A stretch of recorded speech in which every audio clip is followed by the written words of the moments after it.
The city of Boston was wrapped in winter. January 17th, 1950 wasn't just cold. It was the kind of night when breath turns into tiny crystals the second it touches the air. Street lights threw weak orange circles on the cobblestones of Prince Street. A black Ford truck slid through the silence like a shark in still water. Inside, 7 men sat shoulder to shoulder, breathing slowly, not speaking. They had practiced this moment for months. Tonight, everything would change. Across the street, Brink's armored depot glowed faintly through its frosted windows. It was the perfect target. Millions of dollars in cash stored inside. Almost no guards after sunset, at a location so ordinary it almost disappeared into the neighborhood. Most people passing by wouldn't have even noticed it. That invisibility was part of its strength, and tonight, part of its downfall. In the truck, Joseph Specs, O'Keefe adjusted his thin wire glasses with steady hands. He wasn't just another thief, he was the architect. Every lock, every hallway, every timing cue lived inside his head like a blueprint. "We move fast," he whispered, though no one needed reminding. Anthony Fats Pino nodded, his massive hands resting on the wooden crate that held their weapons. Fats was the muscle, O'Keefe was the brain, and the rest, silent shadows waiting to strike. At exactly 7:17 p.m., the truck rolled to a stop in the narrow alley behind Brink's. The men moved with the silence of practiced thieves. No shouting, no rush, just a quiet, methodical storm. They wore Halloween masks, grotesque, white, smiling faces that looked human enough to be unnerving. Each man carried gloves, weapons, and a single roll burned into his memory. The back door of the depot clicked open. Inside, only a handful of employees were counting the last cash deliveries of the day. A guard turned, startled, but it was already too late. Within seconds, the robbers had them against the wall, wrists tied with tape, mouths sealed. The air filled with the sound of their own breathing. Even the clocks seemed to hold their tick. Fats opened the vault door with a practiced twist. It was astonishingly easy. No alarms, no cameras. In 1950, security relied more on habit than technology. They knew the guard rotation schedule better than the guards themselves. Money, stacks of cash in burlap bags, lay waiting. The men worked fast, throwing the bags into their own duffels with the rhythm of factory workers. 10 minutes. That's all it took. In less than the time it takes to brew a pot of coffee, they robbed Brink's of $2.775 million, the largest robbery in American history at the time. No shots fired, no one killed. And when they left, they took not only the money, but every trace of themselves. Gloves, no fingerprints, no footsteps in the snow, only silence. When the night swallowed them, Boston had no idea what had just happened. The truck disappeared into the maze of side streets, heading toward a nondescript garage miles away. O'Keefe allowed himself a single, shallow breath. They had done it. After months of planning, dozens of stakeouts, and endless drills, the impossible was now behind them. But the hardest part wasn't a heist. It was what came after. By 8 p.m., a Brink's employee finally found the bound guards and raised the alarm. Police sirens ripped through the quiet streets like blades. It didn't take long for the story to hit the news wires. The Great Brink's Robbery, as headlines would soon call it, spread across the nation before the night was over. A robbery so clean, so precise, it humiliated law enforcement. Within hours, the FBI took over. Edgar Hoover himself demanded results. This wasn't some two-bit stick-up. This was a military-grade operation. Agents flooded Boston. Interrogations, stakeouts, wiretaps, raids. The city became a chessboard. But the thieves had vanished without leaving a single clue. To the public, it looked like a perfect crime. To the FBI, it was personal. O'Keefe watched the headlines the next morning with a cup of black coffee and the faintest trace of a smile. "They'll never find us," he muttered. But in the world of crime, nothing stays perfect. The moment a score is pulled off, a countdown begins. Greed, paranoia, betrayal. They don't need bullets. They just need time. What no one knew, not even the men themselves, was that their perfect plan already had a crack. A tiny one, invisible at first. But over the next 6 years, that crack would grow into the single thread that unraveled the entire operation. The Great Brink's robbers had pulled off the impossible, but they had also started a war against the clock. For weeks after the robbery, Boston moved like nothing had happened. The city returned to its usual rhythm: factory whistles, trolley bells, and the sharp smell of winter coal. But beneath that normal surface, the biggest manhunt in American history was taking shape. The robbers had vanished, but they had left behind something invisible: pressure. And pressure has a way of cracking even the strongest steel. The FBI had turned Brink's into a war room. Every inch of the depot was dusted, photographed, and dissected. But there was nothing. No fingerprints. No footprints. No witnesses. It was like ghosts had robbed the place. Hoover's name was on every memo now. This wasn't just a case. It was a matter of pride. O'Keefe and the others celebrated in silence. No flashy cars. No big spending. They knew better. The cash was hidden in secret stashes across the city. Attics, basements, hollow walls. They'd agreed to wait a full 6 years before touching it. Statute of limitations. If they could stay invisible that long, the money would be theirs forever. But there was one problem. Human beings are terrible at staying invisible. Specs O'Keefe spent his nights in a dim bar on the edge of Somerville. He was a planner, a perfectionist, but also a man with a temper and a taste for cards. His cut of the money sat locked away, untouchable. The thrill of the heist was fading, replaced by the weight of waiting. And waiting is dangerous. Across town, Anthony Fats Pino was building his own empire. While the others kept their heads down, Fats started moving money through quiet channels. Gambling rings, favors, small investments. He told himself it was safe.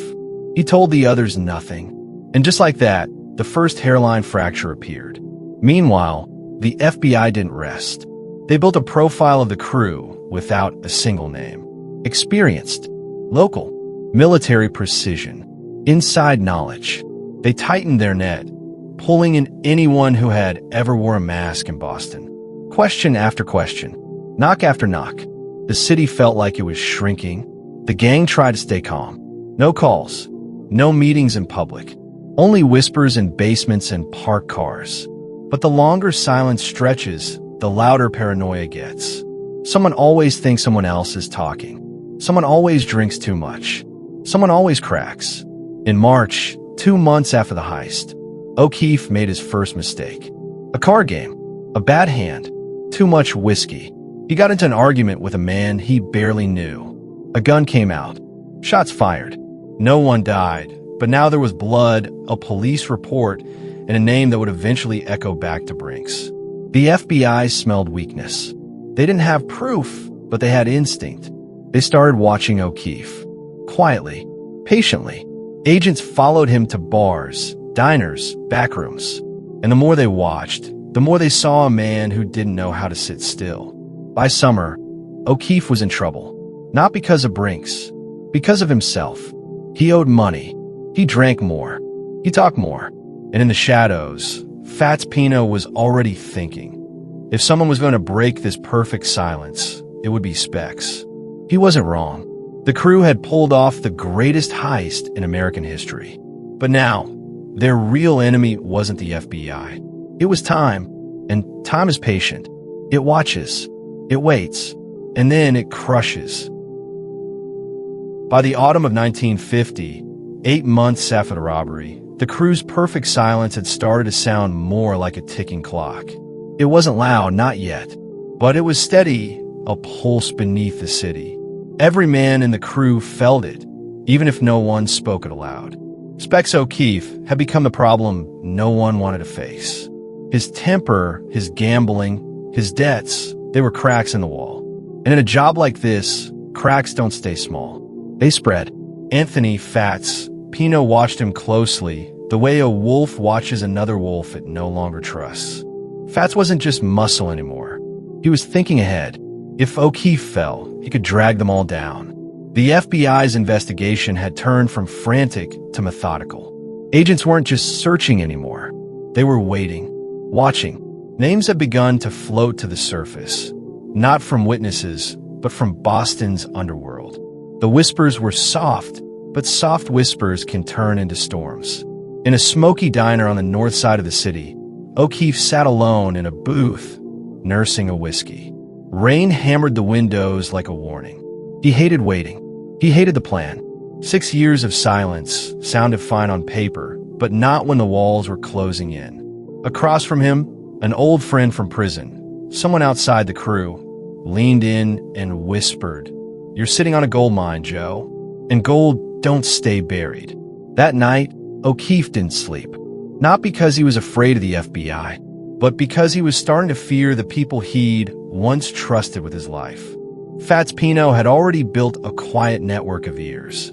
Small-time criminals, bartenders, union guys, people who heard things. And they were starting to talk about specs. He was slipping. Too loud. Too unpredictable. It wasn't if he'd make a mistake. It was when, in early 1951, O'Keefe was picked up by police in a minor weapons charge after another bar fight. It didn't stick, but it made the FBI smile. Now, they had a name they could circle on the board. For the first time, the investigation had a heartbeat. The crew gathered in a basement a few nights later. No smiles, no jokes, just cigarette smoke and low voices. Fats sat at the head of the table, his massive hands folded. "We got a problem," he said. No one argued. Everyone knew the problem had a name. O'Keefe lit a cigarette, eyes narrowing. "You're looking at me like I'm a rat," he said. Fats didn't deny it. Silence is sometimes louder than words. In that moment, something invisible between them broke. It wasn't trust exactly, more like the fragile truce that had held them together. The meeting ended without a decision, but decisions had already been made, just not allowed. From that night on, they stopped moving as one crew. They became fragments, each man protecting his own piece of the fortune like a trapped animal guarding its food. Meanwhile, the FBI made their move. They didn't have enough to arrest anyone, but they had enough to push. Agents began tailing O'Keefe openly now, following him into bars, parking outside his apartment. He could feel their eyes on him. It wasn't paranoia anymore. It was real. The pressure started to eat at him. O'Keefe spent hours alone in his room, staring at the door, convinced someone, either the feds or his own crew, would eventually walk through it with a gun. His hand shook when he poured his morning whiskey. Fats Pino didn't like leaving loose ends. That was never his style. Quietly, without telling the others, he started talking to people who knew how to make problems disappear. O'Keefe wasn't just a friend anymore. He was a liability. By the spring of 1951, the FBI had broadened their investigation beyond Boston. They tracked money trails, mapped old prison connections, pulled in anyone remotely linked to the Brink's world. Their confidence grew as the cracks in the crew deepened. The Bureau didn't have to rush. The crew was tearing itself apart for them. O'Keefe sensed it. Every look from a stranger felt like a target. Every knock on the door sounded like the end. He started sleeping with a gun on the nightstand. In his head, there was no difference anymore between cops and criminals. Everyone was hunting him. One night, he drove out of the city, down a road that cut through the dark edges of Massachusetts forest. The headlights carved tunnels through the fog. He pulled over, killed the engine, and sat in silence. The money, his part of the Brink's fortune, was hidden miles away in a friend's house. But what good was money when your friends had become predators? Inside the city, Fats Pino made a quiet call to a man named Vincent Costa, a fixer, someone who dealt with problems no one wanted to see again. "We might have to clean up a mess," Fats said. Costa didn't ask questions. He never did. By now, the FBI didn't even need new leads. They just had to keep watching. The more they followed the crew, the more they saw fear growing like mold in a locked room. Fear is louder than gunfire. Fear talks. When summer came, the crew was no longer a crew. They were 7 men living parallel lives, each one waiting for someone else to crack first. O'Keefe was spiraling. Fats was calculating. The others were silent. But silence isn't peace. It's the sound right before the storm hits. What none of them understood yet was this: the FBI wouldn't have to break them. They were doing it themselves. By 1954, 4 years after the Brink robbery, Specs O'Keefe was no longer the sharp, calculating man who had engineered the perfect heist. He was a hunted man, not by the police, not yet, but by the very people he had once led.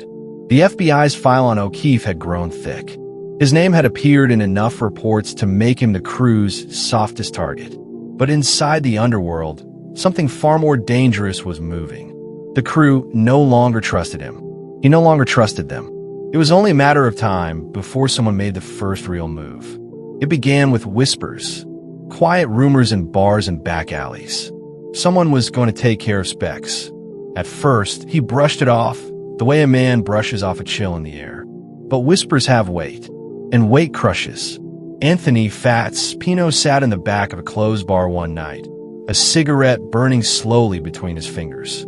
Across the table was Vincent Costa, the fixer who cleaned up other people's messes. "He's a risk," Fats said. "He's got to go." Costa nodded once. There was no need for details. They both understood the language of fear. Meanwhile, O'Keefe was unraveling. His paranoia had become a constant drumbeat in his skull. Every footstep outside his room sounded like the end. He no longer gambled, no longer smiled. He barely slept. When he did, he dreamed of masks, those same Halloween masks that had once meant power. Now they meant death. He spent his days driving aimlessly through the edges of Boston, scanning his rearview mirror, certain that the car behind him was never just another driver. Sometimes it was the FBI. Sometimes it was nothing. But in his mind, it was always someone. One gray afternoon, as he returned to his small rented room, 2 men waited outside the door. They wore plain coats, not uniforms. One leaned on the wall, hands in pockets. The other stared straight at him, expression blank. O'Keefe froze. His hand twitched toward the pistol in his jacket. Then he saw it. Not a badge, but a glint of metal in the man's palm. He turned and ran. The alley behind the building was narrow, slick with rain. His shoes pounded the pavement as if running could erase the years of bad choices. A bullet tore through the air, slamming into the wall inches from his head. It wasn't the police. It was his own people. O'Keefe escaped that day, but it wasn't a victory. It was a message. The crew was done waiting. The next few months became a game of shadows. O'Keefe moved between cheap motels and borrowed rooms. He carried a gun everywhere. He checked every lock twice. Sometimes, in the middle of the night, he'd sit on the edge of the bed with the safety off, just listening to the silence. The silence was louder than gunfire. The FBI noticed the attempt on his life. They didn't intervene, not directly, but they watched closer now. Agents followed him like sharks following blood. They knew something the gang didn't. Corner a desperate man, and eventually he talks. By early 1955, O'Keefe was arrested again, this time for violating parole on an earlier weapons charge. It wasn't a major bust, but it put him exactly where the FBI wanted him. Inside a cell, tired, angry, alone. Fats Pino exhaled slowly when he heard the news. "Good," he muttered. But what he didn't realize was that a man in a cage with nothing left to lose can become far more dangerous than a man on the run. Inside the federal holding facility, O'Keefe met his new reality. No crew, no allies, just the echo of everything he had built starting to collapse. Day after day, FBI agents appeared outside the bars of his cell. Calm, patient. "You know it's over," one of them said quietly. "The only question is, how hard are you going to make it for yourself?"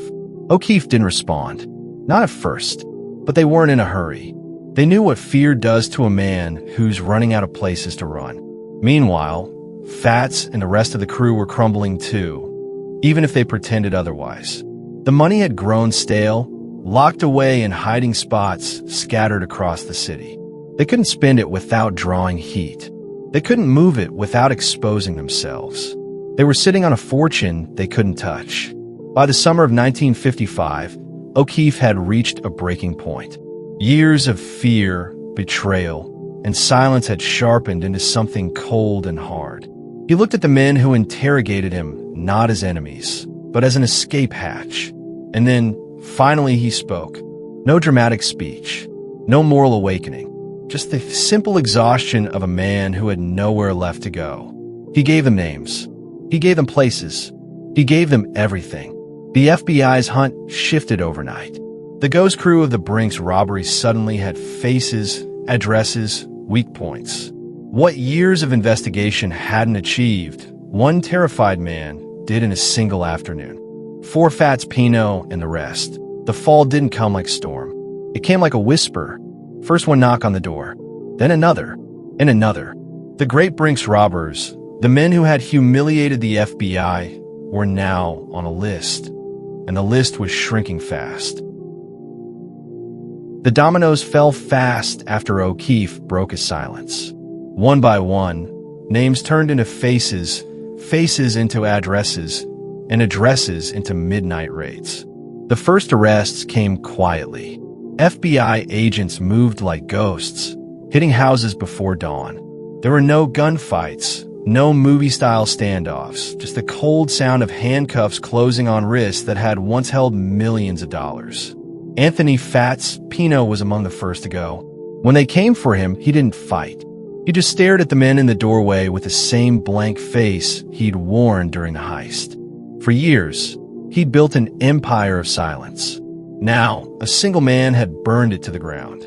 Within days, the rest of the core crew followed. Joseph McGinnis, Adolph Maffei, Thomas Costa, Vincent Costa, Henry Baker. 7 men who had once pulled off the crime of the century were dragged from their hiding places into the bright white light of the justice system. For the FBI, it was more than a victory. It was redemption. They had spent years chasing ghosts. Now those ghosts had fingerprints, mugshots, and prison cells waiting for them.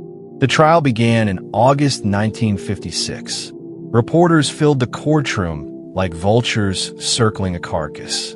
Flashbulbs exploded. Headlines screamed, "Brink's gang finally falls." It wasn't just a legal case anymore. It was a national spectacle. O'Keefe, once the mastermind of the heist, now sat in the witness box.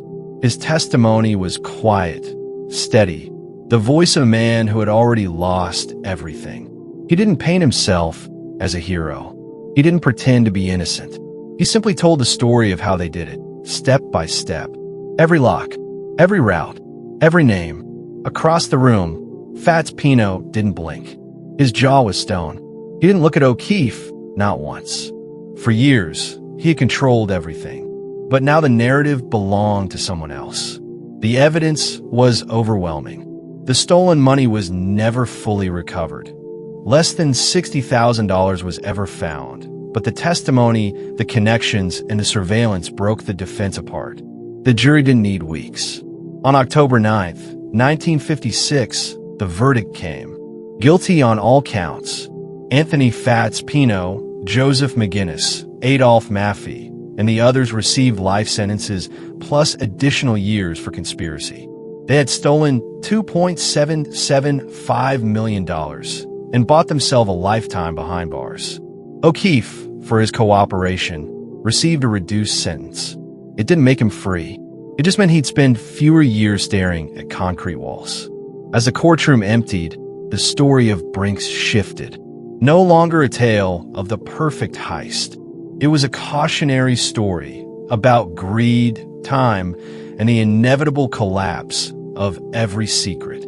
Outside, in the sharp wind of that Boston autumn, agents shook hands. Hoover's bureau had one, but they knew the truth. The FBI hadn't broken a crew. The crew had broken itself. Years passed. The men who once moved like shadows grew old behind bars. The money, most of it, was never found. It simply disappeared into the folds of history, like a ghost nobody could catch. Specs O'Keefe lived long enough to see the legend of the Brink's robbery grow far bigger than the people who committed it. He was never a hero, never a villain, just a man who made choices that eventually cornered him. In the end, the story that started with a quiet truck on Prince Street ended with a line of handcuffed men shuffling through a courtroom. No one escaped. Not really.